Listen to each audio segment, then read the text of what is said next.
siguro hindi namin makontain yung ng maayos yung momentum namin kasi we had that 10-point lead start ng third quarter. So alam namin parang tuloy-tuloy na pero we couldn't kept that lead. So nangyari, ang bilis bumaliktad ng momentum. Nag-collapse kami sa defense namin which is yung bread and butter namin. So ang daming lapses nung start ng third quarter which is nag-lead dun sa Ginebra na makuha nila yung momentum nila.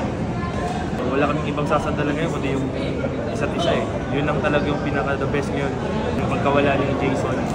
Talagang nabigla rin ako sa sitwasyon eh. Hindi ko akalain. Kumbaga parang kinargo ko lahat. Pero at least na-overcome ko. Nung na-overcome ko, ito lumabas yung laro ko. And then hindi ko personally nakausap si Kuya Jason pero pinadaan lang niya sa isa sa mga utility namin.